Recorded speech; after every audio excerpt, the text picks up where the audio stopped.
became a potential minefield. Arguments escalating over absolutely nothing of substance. Every attempt to be considerate somehow got twisted into proof I was controlling her entire life. Every simple question turned into an interrogation in her mind. Every gesture of care became hard evidence of my supposed need to monitor her every single move throughout the day.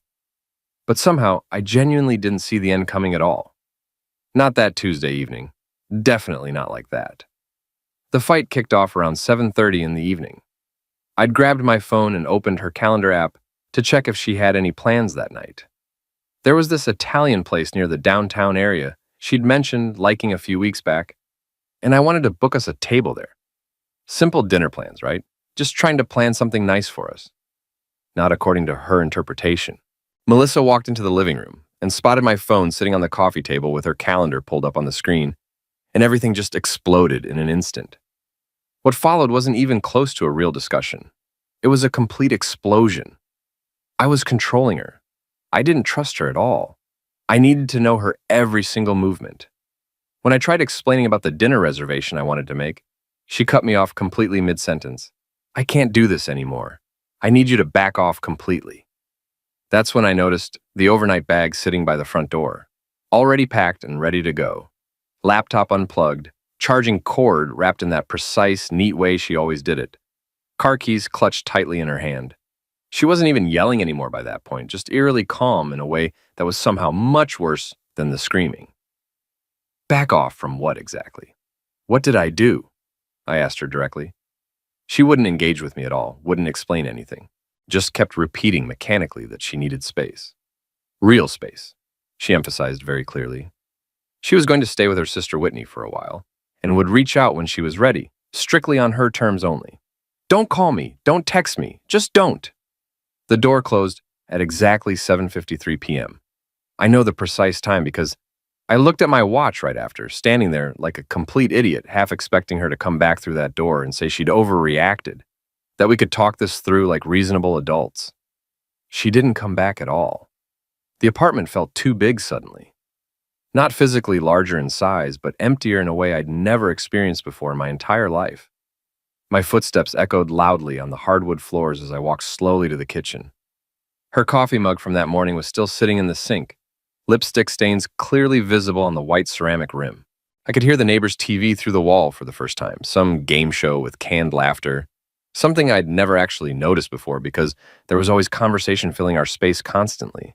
Music playing from her phone, her on calls with friends, the ambient noise of two people sharing a life together.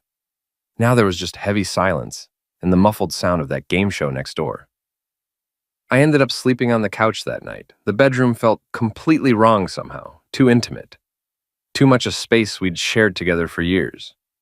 Woke up at 3:17 a.m. like an idiot and checked my phone immediately, squinting at the bright screen in the darkness of the living room. No messages whatsoever, no missed calls, absolutely nothing at all. Spent the next 2 hours replaying the entire fight frame by frame in my head, trying desperately to pinpoint exactly what had triggered it all. The calendar thing, obviously. Something I'd said earlier that day, maybe. Something from last week that had been building up slowly. Was I actually being controlling in some way, or was I just being considerate in a way she'd decided to interpret as controlling? The questions spiraled endlessly in my mind, with no answers coming. Wednesday morning, I made coffee and went through all the motions on complete autopilot. Got to work, sat at my desk, functioned, but barely at all. Around 11:30 that morning, sitting there with my half-eaten lunch in front of me, I made a decision. I sent her one text, just one.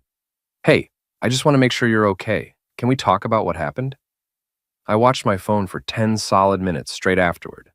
Nothing came through. Then at 2:45, her response finally arrived. I told you not to contact me. I meant it. Back off.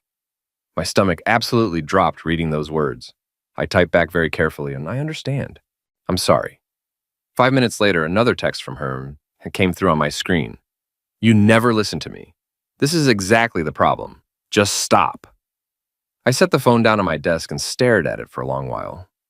She'd been crystal clear from the very start. Don't contact her. I tried once, got shut down extremely hard, and she accused me of not listening to her clearly stated wishes. Fine then. Message received loud and clear. That evening after work finished, I sat on the couch in the exact same spot where I'd slept the night before and opened my phone settings deliberately. The apartment was quiet again, but this time it felt different somehow. Less oppressive and heavy feeling, more like possibility opening up in front of me. One by one, very systematically, I made changes to my phone. First thing, notifications from her number specifically. I turned them completely off in the settings. Her texts would still come through to my phone, but silently with no indication. No alerts popping up on my screen. No little red badges accumulating on my messaging app icon. No banners interrupting whatever I was doing at any given moment. Nothing at all. Second thing, location sharing. We'd had Find My Friends active for literally years, mostly for practical everyday reasons. Checking if the other person was on their way home yet, seeing if she was stuck in bad traffic, that kind of thing. I disabled it completely right then and there. She could no longer see where I was at any given moment throughout the day or night. The idea should have felt strange, maybe even wrong somehow. Instead, it felt exactly like taking off a too tight watch I'd completely forgotten I was even wearing every day. Third thing, I scrolled down to my favorites list in contacts. Her name sat right at the very top of the list, where it had been positioned for 8 solid years. I removed it just like that with one tap. Fourth thing, emergency contacts in my phone settings. Wife Melissa was listed first in the system. I changed it to brother Patrick instead. Practical, necessary, but also final in a way that made my chest feel both heavy and light at the exact same time. Fifth thing, Instagram and social media. I didn't block her account entirely. That felt way too dramatic. Too much like making some kind of public statement for everyone to see. But I unfollowed her profile, stopped her posts from appearing in my feed at all anymore. Last thing, I went into my messaging settings and turned off read receipts specifically for her number only. She wouldn't know when I'd actually seen her messages anymore, if she even sent any more at all. When I finally finished making all those changes systematically, I set the phone down on the coffee table and exhaled fully for what felt like the first time in several days.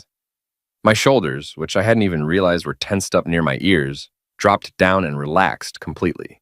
The knot in my stomach that had been sitting there constantly since Tuesday evening loosened slightly for the first time. She'd said to back off entirely, so I did, completely digitally, practically, in every single measurable way possible. Thursday morning felt genuinely different from the previous days. I made myself a full, real breakfast for once. Scrambled eggs with cheddar cheese, crispy bacon, wheat toast with real butter spread thick. Melissa always complained endlessly about heavy breakfast every single morning. Too much cholesterol, she'd say repeatedly. You'll feel sluggish all day long. Why do you eat like that anyway? I ate every single bite that morning and felt absolutely great afterward. At work, Brendan stopped by my desk around mid-morning. You seem different today somehow. Different how exactly? I asked him. I don't know precisely. Less stressed out, maybe. Just slept better last night, I guess. That Friday evening, my phone buzzed with a text from Bryce. I hadn't heard from him in probably 6 months minimum at this point. Beach volleyball tomorrow morning, 10 a.m. sharp. You in? Been way too long, man. I immediately started typing, can't sorry. Then stopped myself mid-word. Why exactly couldn't I go? Melissa wasn't here anymore. She'd explicitly told me to leave her alone completely. I deleted my response completely and typed a new one. Yeah, I'm in. See you at 10. His reply came back fast. No way. For real? That's awesome, man. Saturday morning, I showed up at the Pacific Beach volleyball courts at 9:55 sharp. The marine layer hadn't burned off yet, leaving everything cool and gray feeling outside. Sand was damp and heavy under my sneakers. Bryce was already there waiting with 3 other guys and his girlfriend Morgan. Holy crap, you actually came! Morgan, this is the friend I've been telling you about forever, the one who completely disappeared off the map. Morgan extended her hand to shake mine. Nice to meet you, finally. Bryce talks about you constantly, actually. We played hard for 2 solid hours straight. I was definitely rusty at first, no question, but muscle memory kicked in way faster than I'd expected it to. The familiar burn in my calves from jumping repeatedly in deep sand, the satisfying solid thud of a good block at the net. By the second hour, I was keeping pace easily with everyone, even making plays that drew genuine reactions from the other guys on the court. Someone suggested grabbing lunch afterward. I said yes immediately, without hesitating at all, without checking my phone first, without wondering what Melissa might think about it. We ended up at this taco shop on the main avenue, all seven of us somehow crammed into one booth together. Bryce finally asked the question I absolutely knew was coming eventually. So seriously, what happened with you? You just completely vanished for like 3 solid years straight. Got into a relationship, didn't realize how much I'd let slide away from my life. Now I'm figuring it all out again, piece by piece. He nodded slowly, didn't push any further than that. We talked about completely normal things instead. Work stuff, sports, guys from college, someone's upcoming wedding plans. Easy, natural conversation where I wasn't constantly calculating every single word before speaking it out loud. I realized at some point, probably around my 3rd taco, that I genuinely hadn't thought about Melissa for 3 straight hours. Hadn't checked my phone obsessively every few minutes. Hadn't wondered what she was doing right then. I'd just been completely present in the moment. Sunday evening, I took stock of the entire week carefully. 5 days since she'd actually left the apartment. 4 days since I'd last contacted her at all. 0 messages from her end whatsoever. I'd slept better every single night progressively. I'd attended a social event without anxiety eating at me constantly. Made plans for next weekend already. Small but significant realization forming. I wasn't sitting around passively waiting for her to contact me. I was just living my actual life again. Monday morning, my department head, Raymond, called me into his office unexpectedly. The quarterly report I'd submitted was exceptional work, he said directly. Most thorough analysis he'd seen in 2 full years. He was putting me on the Parker project immediately. High visibility stuff, real career advancement material that mattered. Tuesday at lunch, Brendan cornered me at my desk. Okay, seriously, what's actually going on with you lately? What do you mean? You're different. You're actually smiling. You finished that massive report in literally half the time it usually takes you. You're not checking your phone constantly every 2 minutes like before. I paused for a second. My wife left me last week.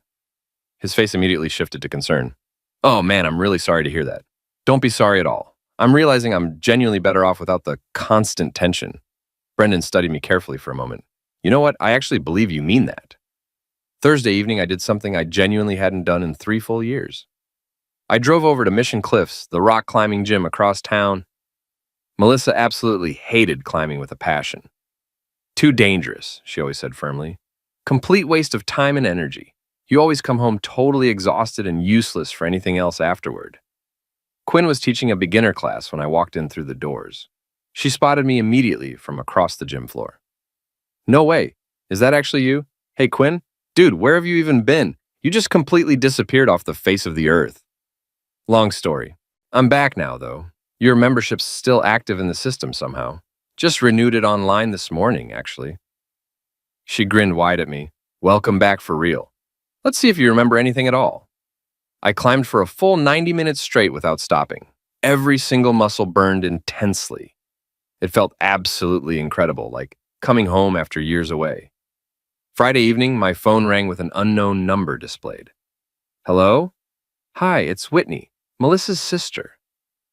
Hey, Whitney. After some brief, awkward pleasantries, she got straight to the actual point.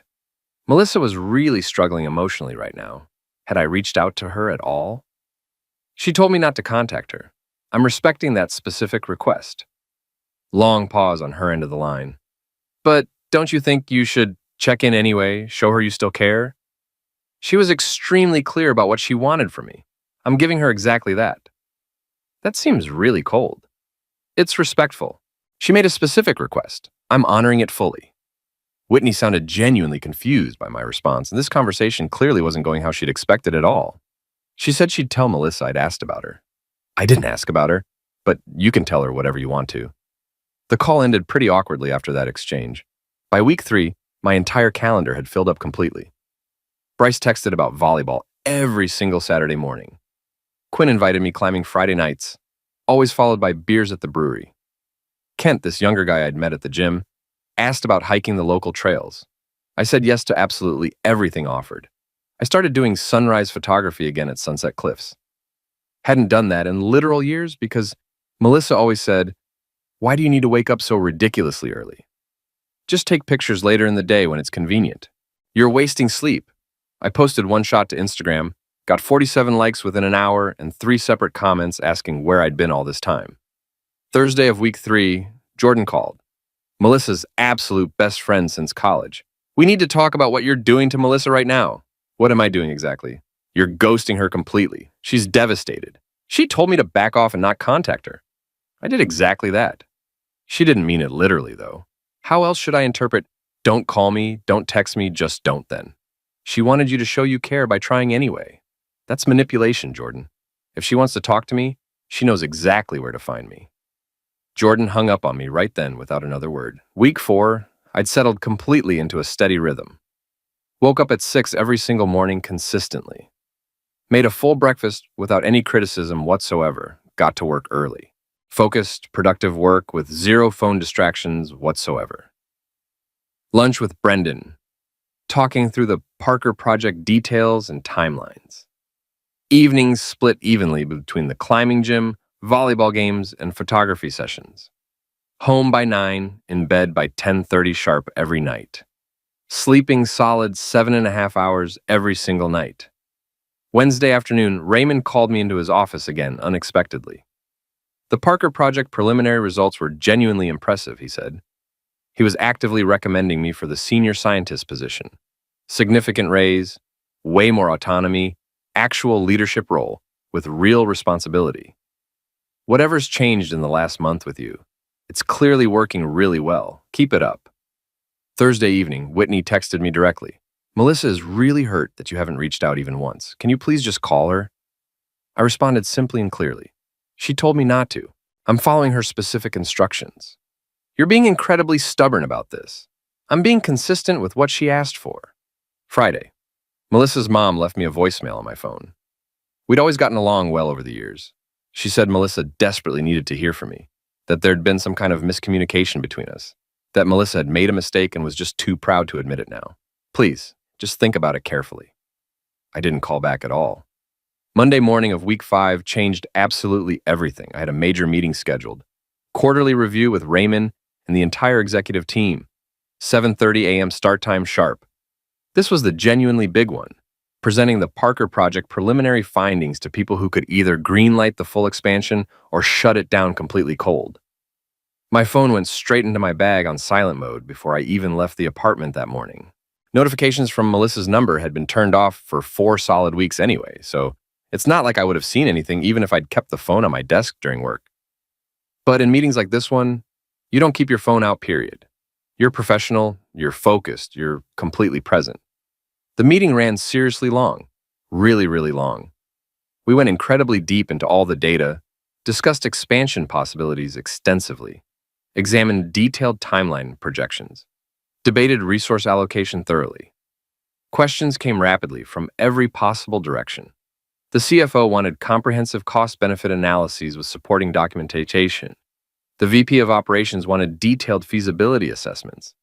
Raymond backed my work consistently throughout, which definitely helped, but I still needed to defend every single projection, every assumption I'd made, every conclusion I'd drawn from the data. When we finally wrapped everything up at 11:15, I was mentally exhausted but also energized in that specific way you get when something genuinely significant goes exceptionally well.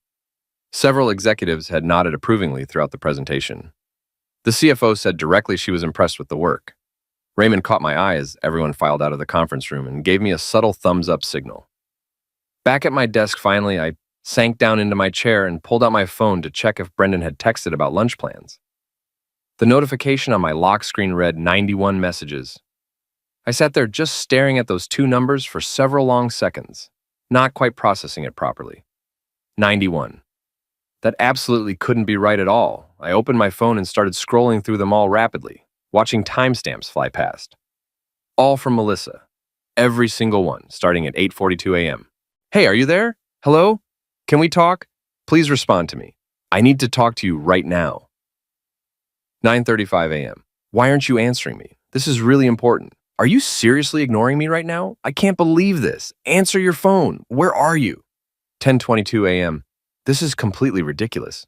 You can't just ignore me like this. I need to see you. Answer me right now. They escalated rapidly from there. Confusion turning to frustration, turning to anger, turning to desperation. cycling back to anger again repeatedly. By 10:57 a.m., the final message had arrived. Fine, I'm coming to your office. 39 missed calls total, all from her number, all during the 3.5 hours I'd been in that conference room, presenting what might genuinely be the most important work of my entire career so far. I sat back completely in my chair, phone held in both hands, and felt nothing remotely like what I'd expected to feel. No panic whatsoever. No guilt weighing on me. No immediate overwhelming urge to call her back and explain everything.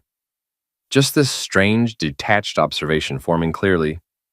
She'd sent 91 separate messages in just over 2 hours. I typed a response, kept it extremely simple. I was in a meeting. What's going on? 3 dots appeared instantly on screen. She was actively watching her phone, waiting. Stay there. I'm in the parking lot right now. The receptionist called my desk line 5 minutes later. Someone here to see you. She says it's urgent. She seems really upset. I knew exactly who it was. My stomach tightened up, but I stood and walked to the lobby anyway. Walking to the lobby felt completely surreal. My building has glass walls absolutely everywhere, part of that open office design philosophy that's supposed to encourage collaboration. Through the transparent panels, I could see her standing near the reception desk even before I actually reached the main area. Hair completely uncombed, pulled back in a messy knot, eyes obviously red and swollen from crying, hands shaking visibly even from a distance. She was wearing sweatpants and an old college hoodie, clothes I'd literally never seen her wear outside our apartment before ever. The lobby had those glass walls everywhere, completely open floor plan. At least 15 people nearby, most pretending not to watch, but definitely watching closely. Some getting coffee at the station, others waiting around for meetings. I could physically feel their attention shift as I approached her. She saw me and walked over quickly, almost stumbling over her own feet. Where were you? Why didn't you answer me? I kept my voice deliberately calm and low, acutely aware of our audience watching every move. I was in a meeting. My phone was off for 3 hours. It was an extremely important presentation to the executive team. I called you 39 times.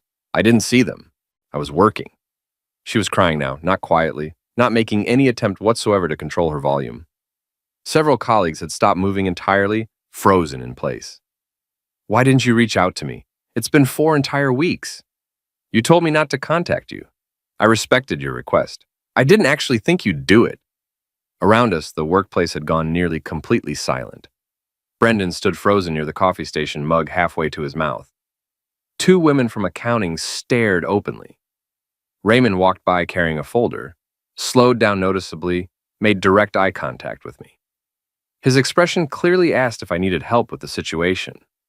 I gave a subtle headshake no. I lowered my voice even further.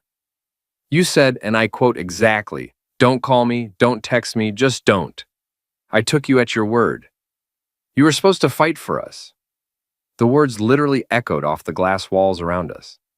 Someone's phone buzzed unanswered somewhere. A door opened and closed. Fight for us? You told me to back off. I did. That's what you wanted. No.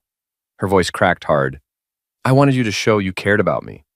We can't do this here. This is my workplace. I don't care where we are. You've been ignoring me for a month.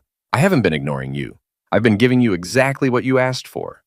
Raymond appeared again, moving slower this time, watching the entire scene carefully. Our eyes met briefly. I turned back to Melissa. We need to leave right now. Not until you explain why you abandoned me. I didn't abandon you. You left.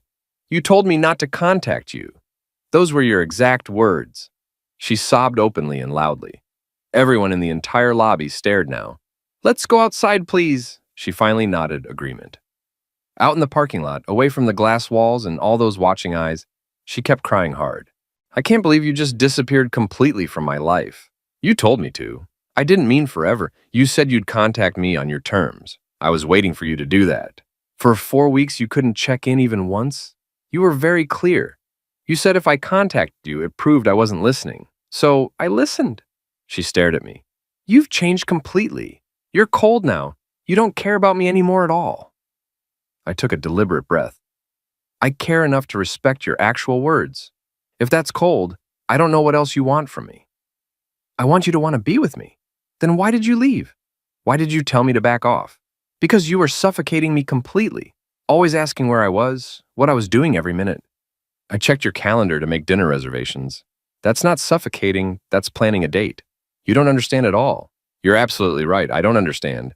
You asked for space, I gave you all of it. And now you're upset that I actually did what you asked. Silence stretched between us uncomfortably. Can we talk about this properly? When? Tonight, at home. Not at home. Neutral place. Balboa Park, 6 p.m. by the Botanical Building fountain. Why not home? Because I need boundaries. You showed up at my workplace unannounced, and that's not okay? We'll talk in public. Fine, 6 p.m. She drove away. I returned to the office. Brendan intercepted me immediately on, "You okay?"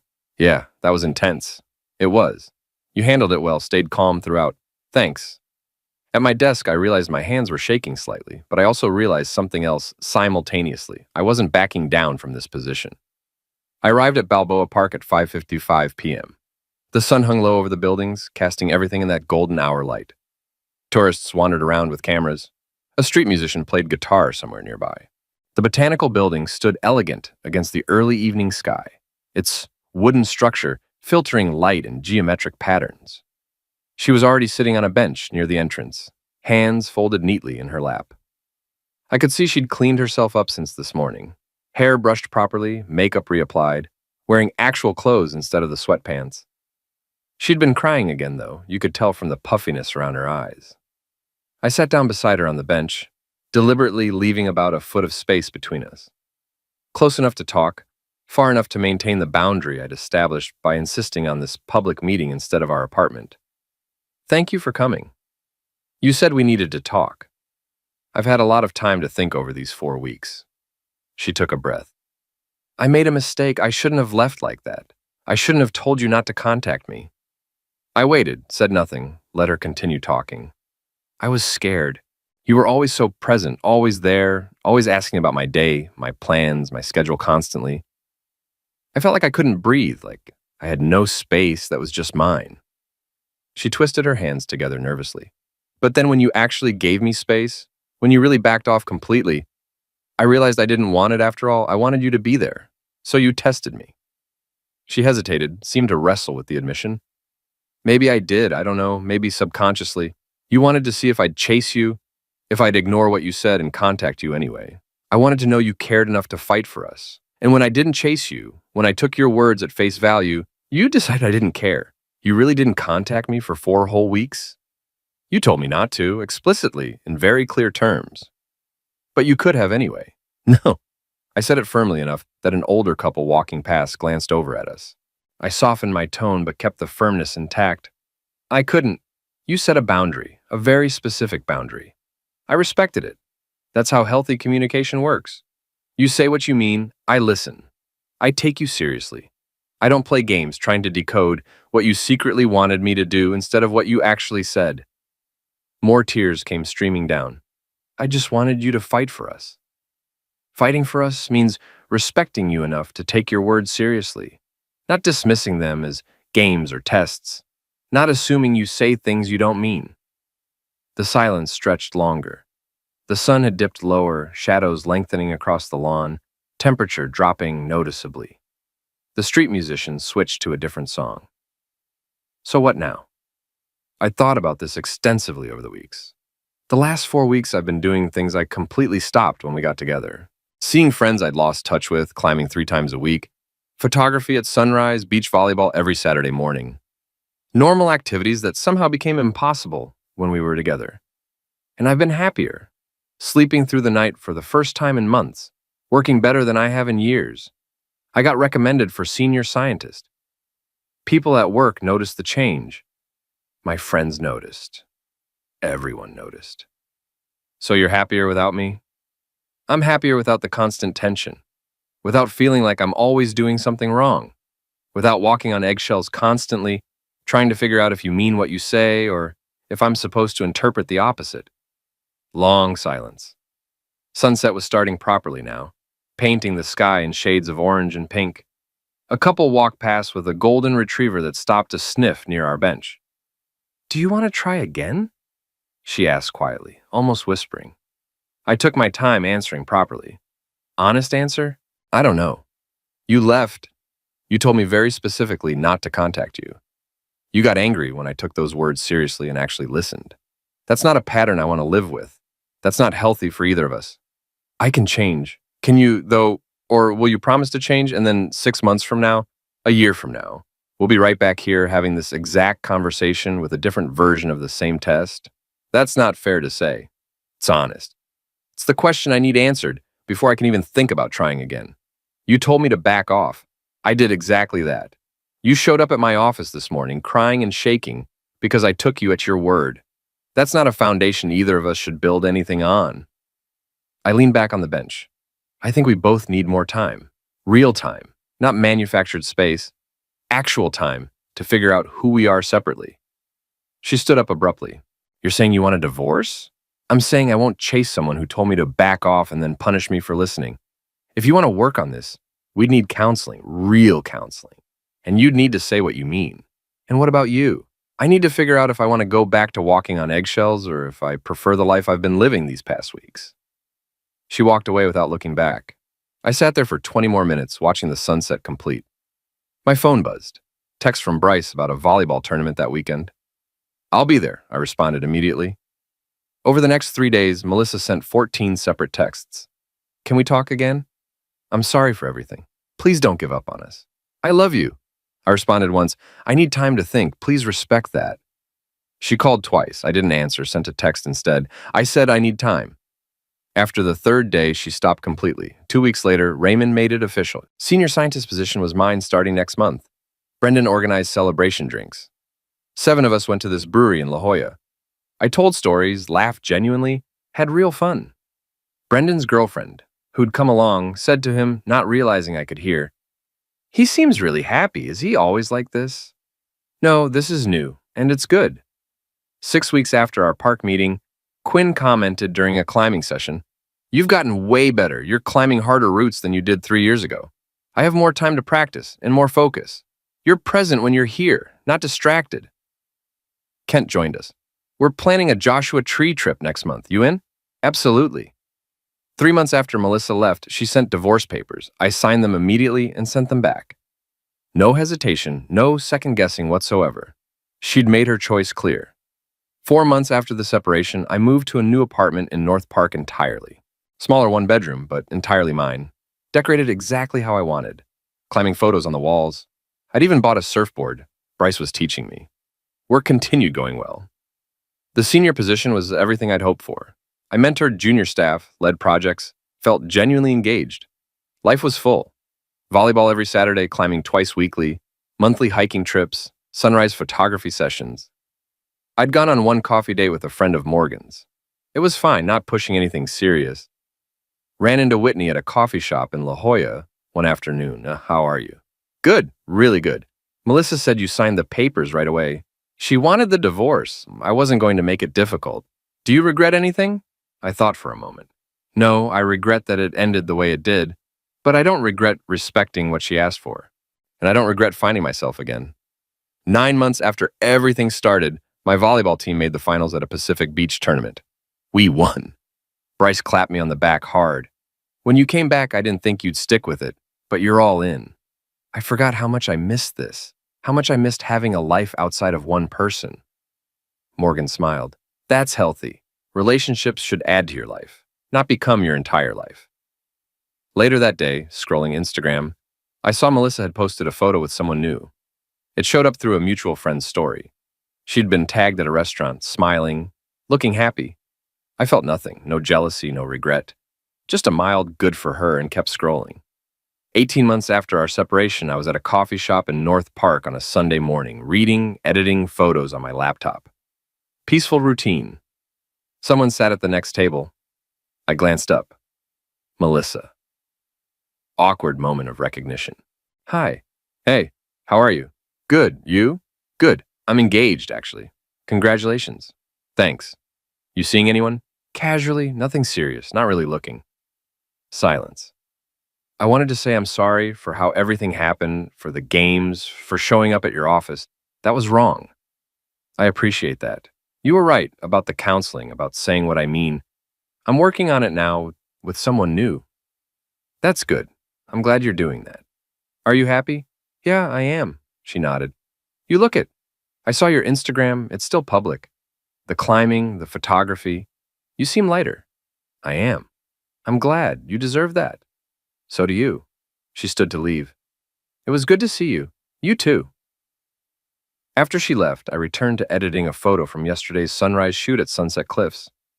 Kent texted about climbing that evening. I confirmed for 7. Finished my coffee. Looked out the window at the sunny San Diego morning. She wanted space. I gave it to her. Gave it to myself too. Best decision I ever made.